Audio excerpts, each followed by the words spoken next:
Na modelagem matemática de um problema, pode ocorrer do aparecimento de mais de uma equação diferencial ordinária para resolver o mesmo problema. Então, nós caímos no caso da existência de sistemas de equações diferenciais ordinárias que precisam ser satisfeitas simultaneamente para encontrar a solução. Tá? Então, a gente vai começar falando sobre o caso mais geral possível, depois a gente vai ver que a gente consegue reduzir isso para um caso mais simples, né? Então, se eu tiver um sistema, imagina que eu tenho um sistema onde eu tenho m equações diferenciais ordinárias e cada uma delas é de ordem n, né? Aí a ordem n pode ser a ordem da maior delas. As demais que têm ordem menor são consideradas aí na mesma situação, bastando multiplicar pelo coeficiente zero, né? Bom, se eu tenho aqui um sistema, então eu posso escrever esse sistema de uma forma bem geral, né? Como sendo aqui várias funções, aqui não são mais soluções, tá? Mas são várias funções, cada uma delas escrita em função da variável e das suas derivadas de ordem menor ou igual a n, das derivadas da segunda função de ordem menor ou igual a n, das derivadas e assim por diante da da mésima função, né, até a ordem n-1, tá? Isso é uma função, quer dizer, a y1 ela é expressa por meio dessa função e essas expressões para y1, y2 e ym podem ser todas distintas, tá? Então eu não estou mais agora querendo encontrar uma única função, mas eu estou querendo encontrar várias funções satisfazendo um sistema de equações. E elas estão interligadas, ou seja, a solução da y2 afeta a solução da y1 e vice-versa. Então eu preciso resolver estas EDOs simultaneamente. O que é uma solução de uma EDO? Uma solução de EDO é uma ímpla, né, ou um vetor, se você preferir, tá, de soluções, onde eu tenho várias soluções que simultaneamente, quando eu substituo nessas equações diferenciais, elas resolvem o sistema, elas verificam a igualdade. Tá? Tem um exemplo aqui bem simples de um sistema com duas funções, a y e a z, e duas equações diferenciais. A derivada da y tem que ser a z, a derivada da z tem que ser a menos a y. Então, uma solução possível para essa EDO é um par de funções, a y igual a seno e a z igual ao cosseno. De fato, né, quando eu pego aqui e faço a substituição da y pela seno, a derivada da y do seno dá cosseno, e cosseno é exatamente a minha função z.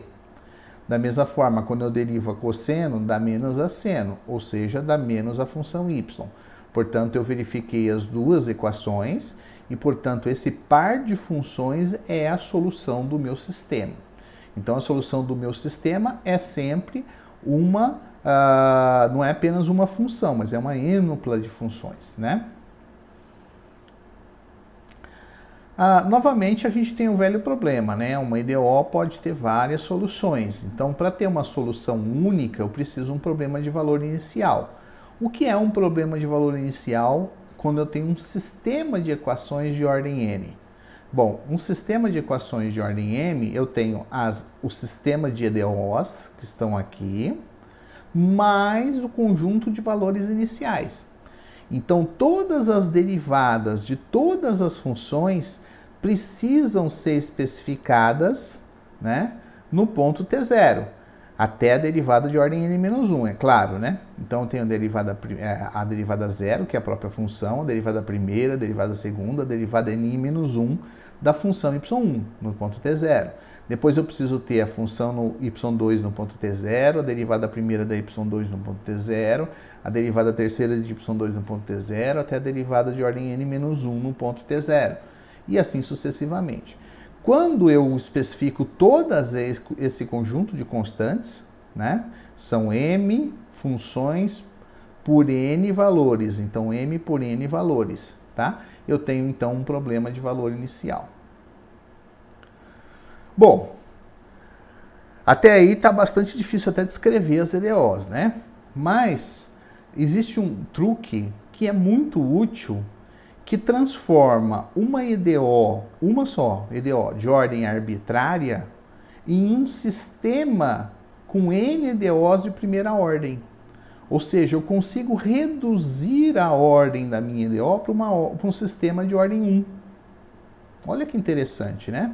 Então imagina que você tem uma função aqui, né, uma EDO, desculpe, de ordem N, e eu quero especificar exatamente um sistema.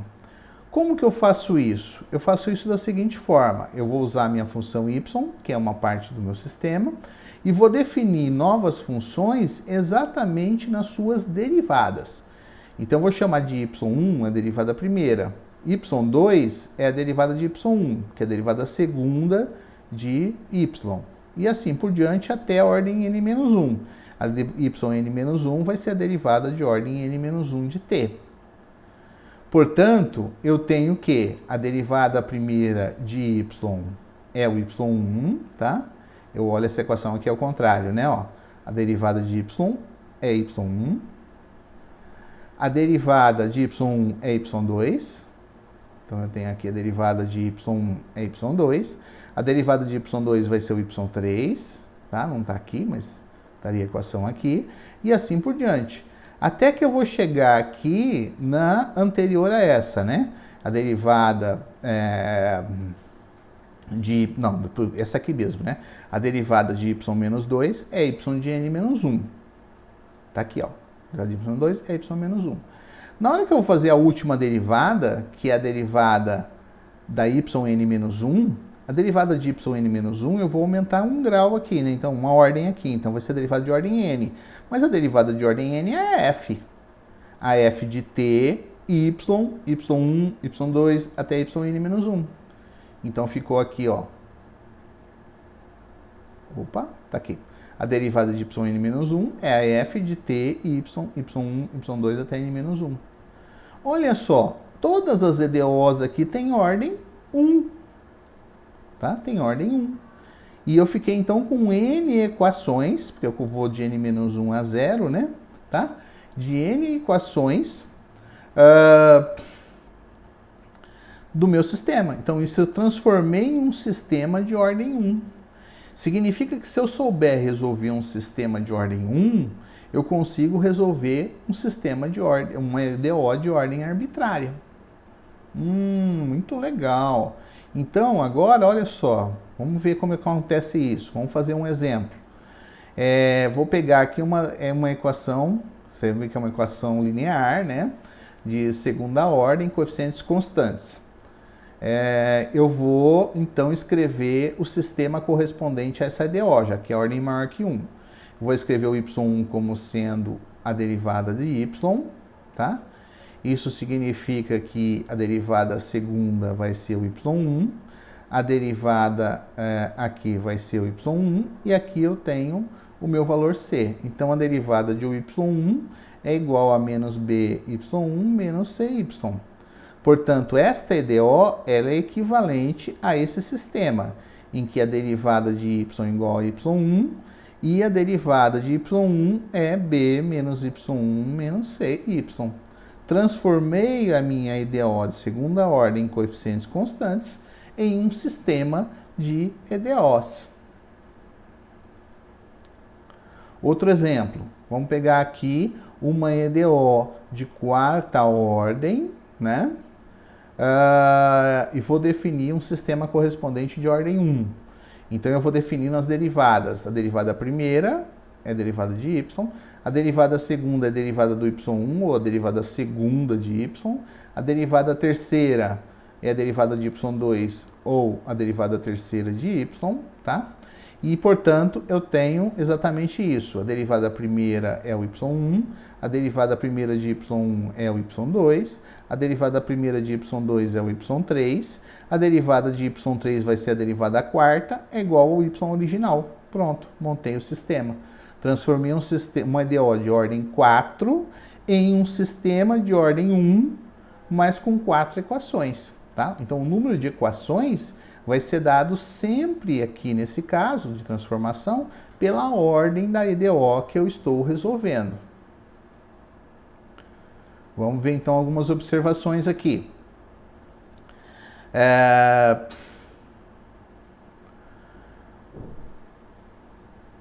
Eu posso pegar um sistema agora de ordem N, então eu tenho M EDOs de ordem N, né? Que era esse sistema que a gente tinha aqui no começo, tá vendo? Ó? Tá? M EDOs de ordem N, e transformar cada EDO dessa separadamente em um sistema de N EDOs. Logo, se eu fizer isso, se eu fizer essa transformação aqui, EDO por EDO, eu posso transformar isso aqui num sistema, esse num sistema, esse num sistema. Então eu vou ter M sistemas de N equações de ordem 1. Ou seja, eu posso transformar aquele sistema M por N em um sistema com M vezes N EDOs de primeira ordem.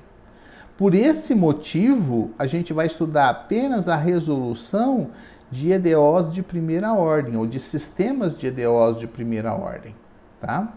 A gente vai ficar restrito a esse caso.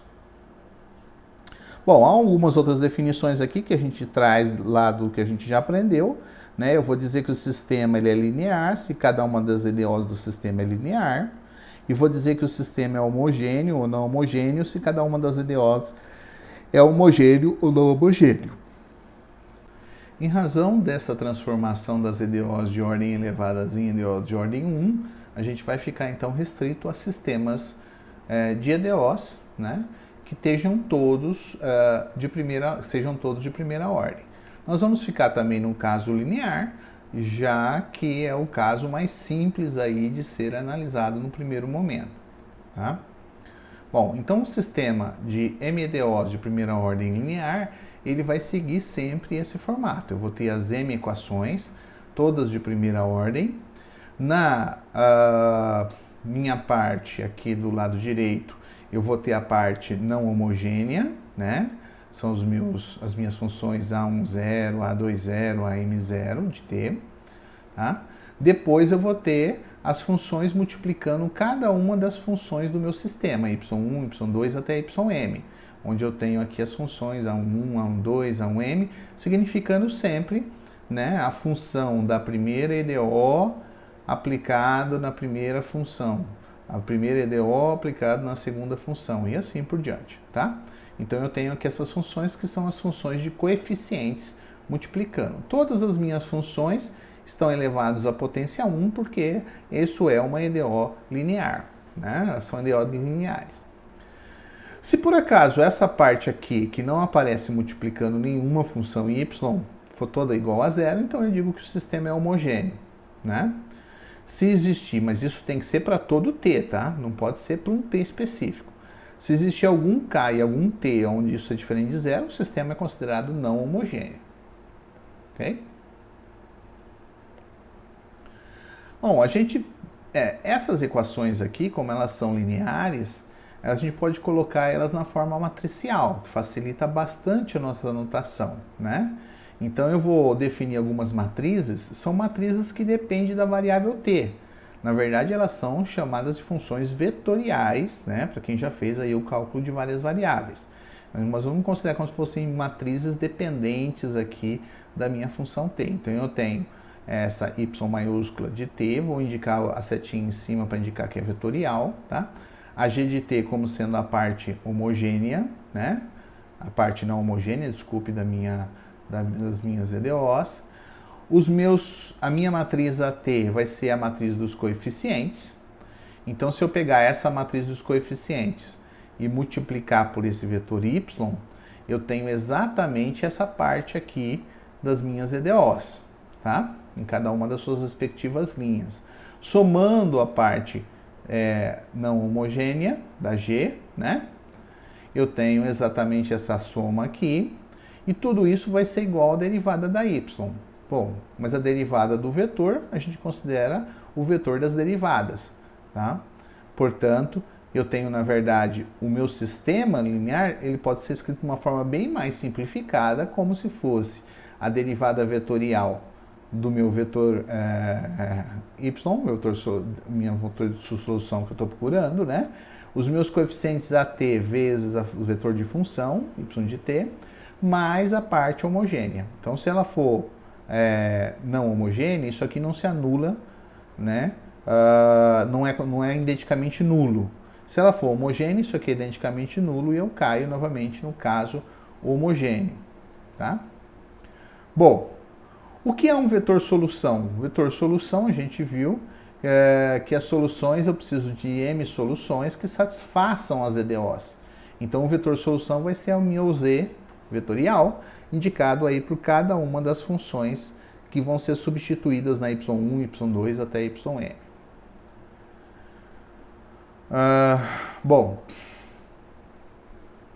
um problema de valor inicial também pode ser escrito, já que eu escrevi na forma vetorial, eu posso escrever também que o valor da minha função vetorial no ponto t0 é o vetor y0, né, constante, onde o y0 é cada uma das constantes que aparecem no meu problema de valor inicial. Observe que isso é só uma notação, tá? É uma notação que simplifica bastante a escrita e evita erros, né?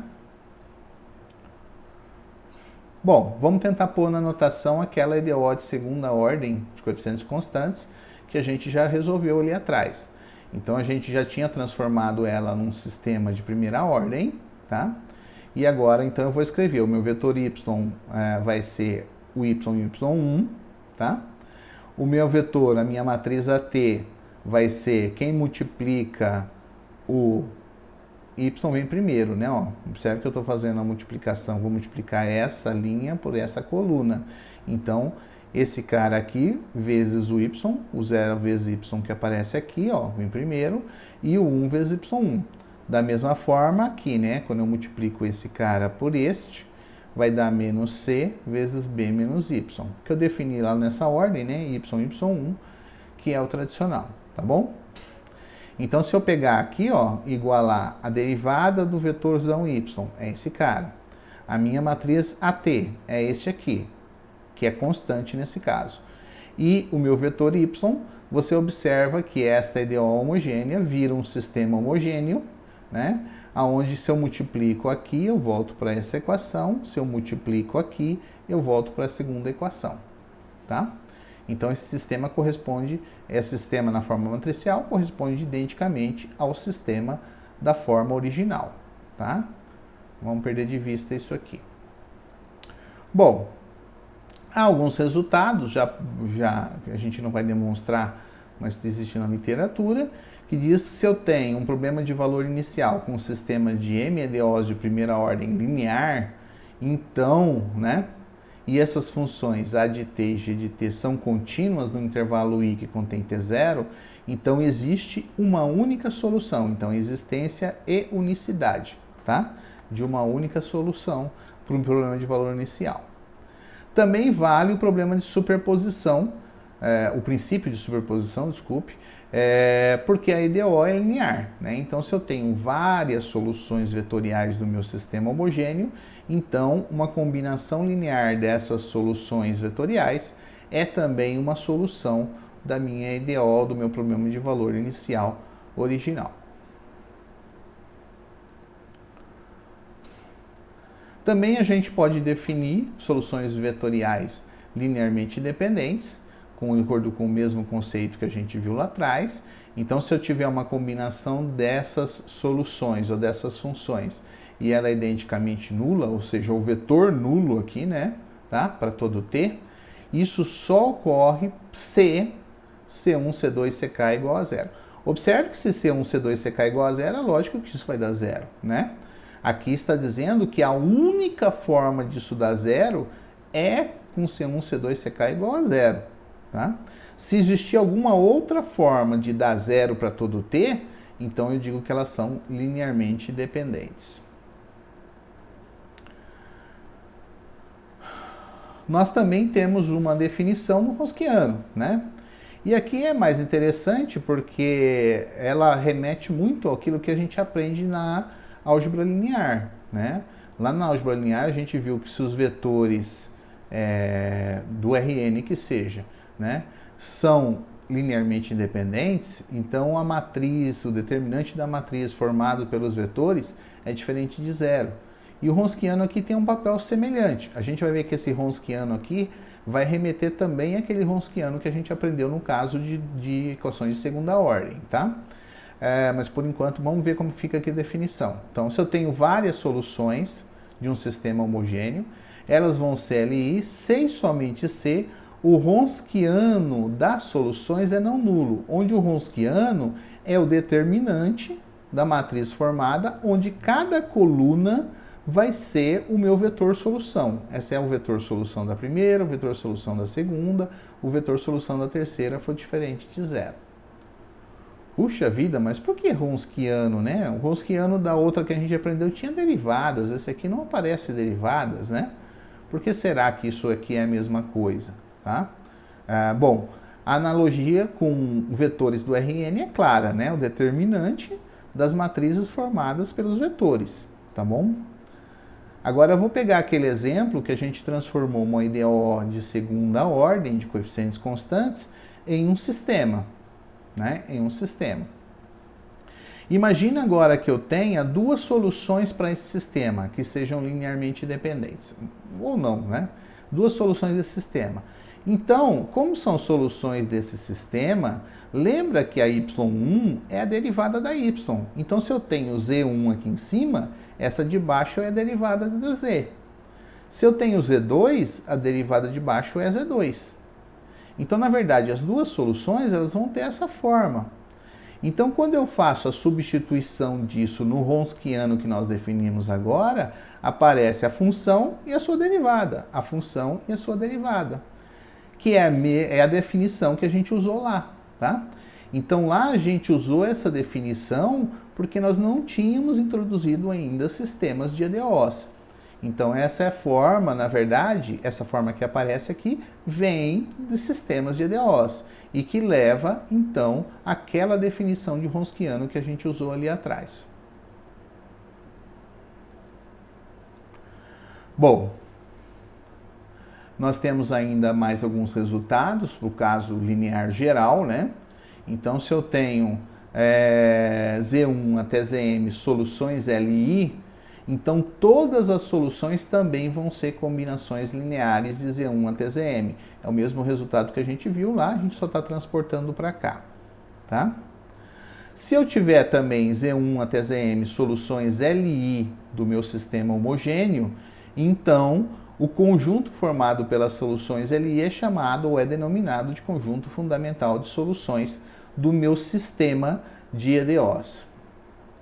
O caso mais simples que a gente pode considerar na resolução de um sistema de MDOs de primeira ordem linear é usar coeficientes constantes no nosso sistema, tá? Então a gente vai resolver esse caso para dar um exemplo de como a gente utiliza a ideia de sistemas para resolver ou como a gente resolve, melhor dizendo, uns sistemas com MDOs. Quando os coeficientes não são constantes, as coisas ficam bem mais complicadas, né? Então eu vou considerar que a minha matriz A, na verdade, não são funções, mas que são valores reais. Então elas não dependem mais de t. Portanto, eu estou procurando soluções para o sistema homogêneo dado pela derivada do vetor y igual a vezes a própria função vetorial y. Bom, da mesma forma que a gente procurou, no caso de duas variáveis, por soluções do tipo y1 igual a uma constante vezes a exponencial de lambda t, eu vou fazer a mesma coisa aqui, só que agora de forma vetorial. Então, cada um delas, y1, y2 e y3, vai estar multiplicado por uma constante diferente, tá? E vou buscar as soluções para os lambdas respectivos, né? Então, quando eu faço isso, eu posso escrever dessa forma, todas estão multiplicadas pela exponencial de lambda t, então eu vou tirar a exponencial de lambda t em evidência. Portanto, isso aqui é a mesma coisa que um vetor k, né, eu juntando todas essas constantes, vezes a exponencial de lambda t. Bom, eu vou substituir no meu sistema, então, fazendo a derivada disso aqui em relação a t, a constante não preciso derivar, né, porque a derivada vai dar zero, então no produto desaparece, aparece a derivada só da exponencial, então fica lambda exponencial de lambda t. Portanto, eu vou substituir no meu sistema, eu tenho lambda exponencial de lambda t igual, o k, né? K lambda exponencial de lambda t igual a vezes o k vezes a exponencial de lambda t. A função exponencial de lambda t, ela nunca se anula, então eu posso simplificar isso aqui. E o resultado sobrou que a minha matriz A vezes o vetor k é igual a lambda vezes o vetor k. Para quem já fez álgebra linear, já percebeu que isso aqui é a definição de alto valor associado a uma matriz a matriz A. E o K é chamado de alto vetor, tá? Então agora nós estamos relacionando o que existe de álgebra linear com sistemas de equações de coeficientes constantes, tá?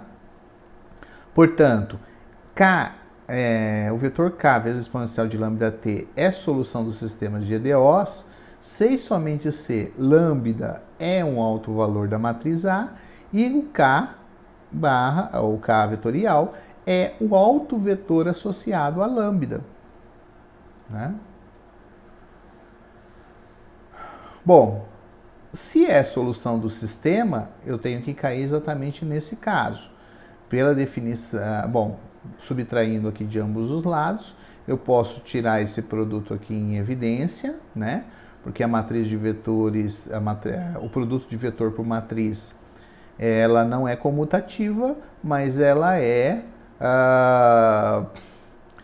tem as propriedades distributivas, né? Então, isso aqui é igual a menos lambda vezes a identidade de ordem m, vezes o k vetorial igual a zero.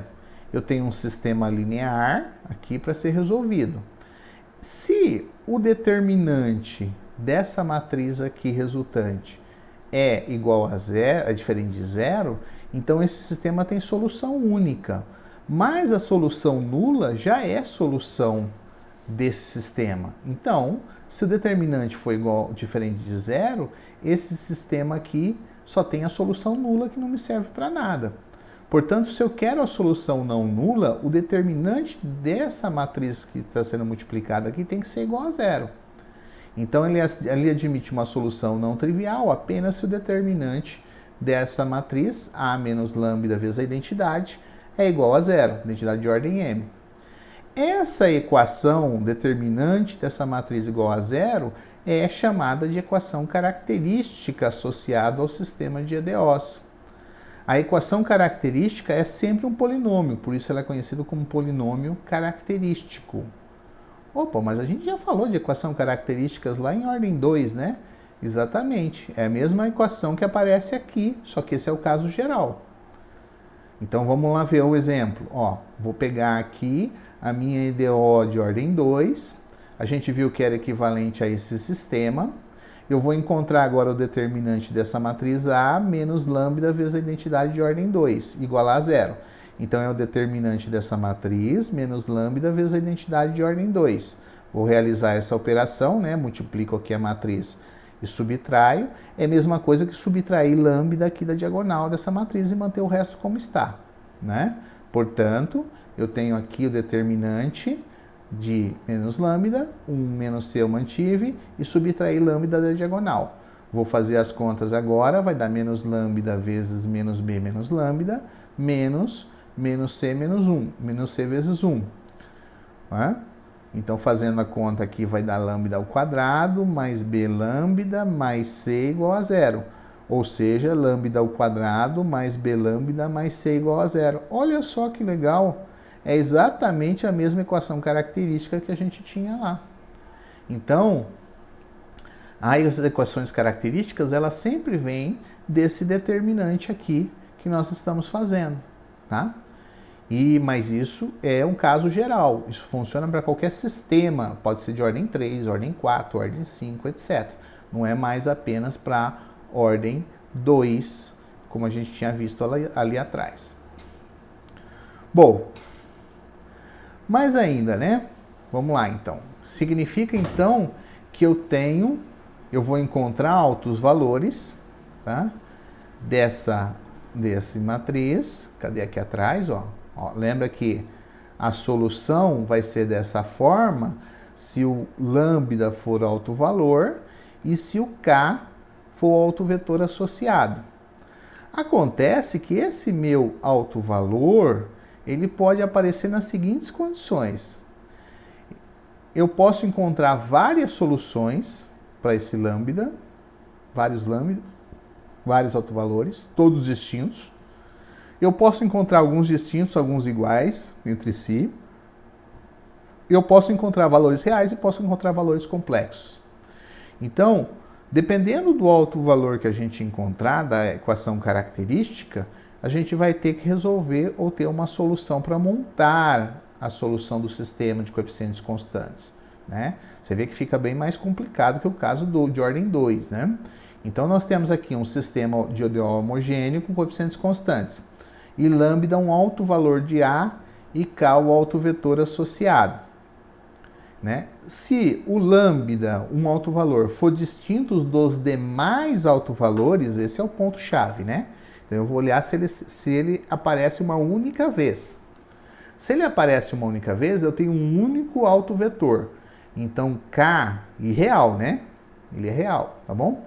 Então, K, esse autovetor que eu encontrei, exponencial lambda de t, é a solução do sistema associado ao autovalor lambda. Agora, se ele for um número real, mas ele tiver multiplicidade Q, então eu tenho que considerar todas as soluções formadas da seguinte forma. O vetor K é o mesmo para todos, porque há um único autovetor associado. Mas aí eu vou colocar exponencial de lambda t, t exponencial de lambda t, até t elevado a q menos 1 exponencial de lambda t, para garantir que eles sejam linearmente independentes, essas soluções associadas ao autovetor lambda. E o caso mais chatinho, né, é se o meu lambda for um número complexo com multiplicidade q. Então eu preciso considerar que, como o meu lambda, meu autovalor é complexo, o meu autovetor também é complexo. E aí eu vou separar eles em parte real e parte imaginária. E aí eu vou escrever assim: as soluções eu preciso considerar os dois pares de solução. Ou seja, para cada raiz eu tenho que considerar os dois pares de soluções e eventualmente considerar a multiplicidade. E vai ser formada pela parte real do autovetor vezes o cosseno de beta t, onde o beta aqui é o valor da parte imaginária do lambda, mais a parte imaginária do meu autovetor vezes o seno de beta t.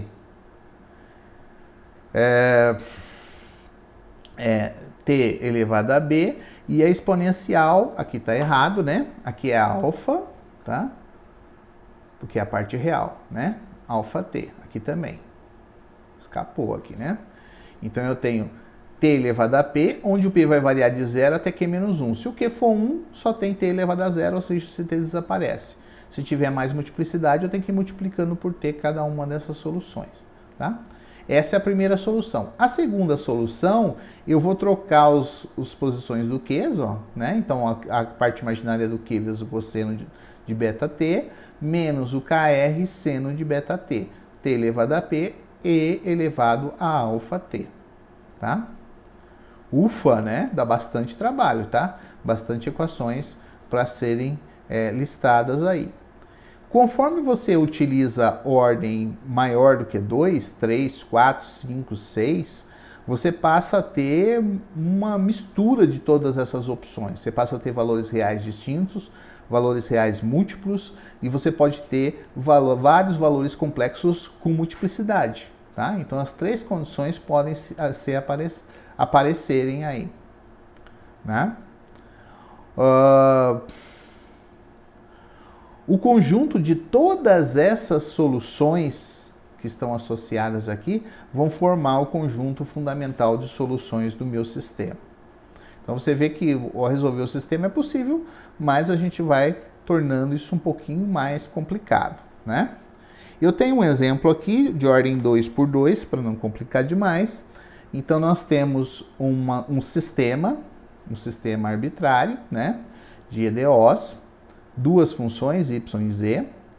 Eu vou escrever aqui, né, essa coluna do y, essa coluna do z, então 4, 1, 1, 4. Vou determinar os autovalores associados a ela, fazendo o determinante dessa matriz A menos lambda vezes a identidade. Então, vou tirar o lambda aqui da diagonal. 4 menos lambda, 4 menos lambda, 1. Então, vou fazer o produto disso aqui, vai dar esse ao quadrado menos 1, e igualar a 0. Então, eu tenho 4 menos lambda ao quadrado menos 1 igual a 0. Fazendo esse quadrado, vai ficar lambda ao quadrado menos 8 lambda mais 16 menos 1 mais 15. Uma equação de segundo grau, que a gente vai resolver aqui usando a velha fórmula conhecida, né? Então, menos b, mais ou menos a raiz de b ao quadrado menos 4 vezes a vezes c, sobre 2a, né? Então, eu tenho aqui 8, aqui vai dar 64 menos 60, sobra 4, né? Dá 2. Portanto, aqui dá 8 mais 2 sobre 2 dá 5, 8 menos 2 sobre 2 dá 3. Portanto, os dois autovalores associados são números reais distintos. Bom, se são distintos, eu preciso encontrar agora os autovalores. Como eu encontro os autovalores? Os autovalores são encontrados fazendo exatamente a matriz vezes o autovetor, né? Vezes igual ao autovalor igual a multiplicado pelo autovetor, tá? Então, é matriz, vetor, autovalor, vetor, tá? Número real. Fazendo essa multiplicação e igualando, eu caio em duas equações. Essas equações, tipicamente, elas são linearmente dependentes, porque o determinante tem que dar 0, né? Então, na verdade, vai acabar eliminando uma das equações e vai sobrar outra. Então, você fixa um valor de u e acha o outro valor, tá? Ou seja, se eu subtrair aqui essa dessa, eu tenho... desculpe, subtrair não, passo para cá, né? Ó. Subtraio aqui, fica o 1 mais o 2 igual a 0. Se eu subtrair para cá, fica o 1 mais o 2 igual a 0. As equações são iguais. Eu tenho uma única equação que é o 1 mais o 2 igual a 0. Portanto, eu escolho um valor para o 2, por exemplo, menos 1, e o 1 passou a ser 1. Portanto, ele é o autovetor associado ao autovalor 3. Faço a mesma coisa para o outro autovalor. Então, eu igualo aqui, só que agora eu vou colocar 5, né? Então, vai ficar 4 menos 5, tá? Vou subtrair para cá, vai ficar menos V1 mais V2 igual a 0. Mais V1 menos V2 igual a 0, é a mesma equação, tá? Portanto, eu tenho aqui que V1 menos V2 é igual a 0, ou seja, V1 é igual a V2, atribuir 1 para 1 vai dar 1 igual ao outro, tá? É associado a esse autovalor. A solução geral do sistema, então, vai ser y de t, z de t, igual a um coeficiente C1 qualquer, né? Que é combinação linear. O primeiro autovetor que eu encontrei, exponencial, o lambda do autovalor que eu usei para encontrar esse autovetor, mais C2, o segundo autovetor que eu encontrei, exponencial do autovalor que eu usei para encontrar esse autovetor. Agora eu faço as multiplicações e chego, então, nesse sistema, significando que a y tem que ser igual a isso e que a z tem que ser igual a isso. Portanto, a solução y é essa combinação linear e a solução z é essa combinação linear. Como não é um problema de valor inicial, é óbvio que a gente não consegue calcular o valor de C1 e C2, tá? Se houvesse os valores iniciais, a gente podia calcular os valores de C1 e C2. Esse mesmo processo funciona para a ordem 2 e ordem 3, só que eu tenho que resolver as equações características de ordem 2 e ordem 3, tá? Encontrar os zeros daqueles polinômios, para identificar quais vão ser os autovalores e os autovetores e montar a solução correspondente.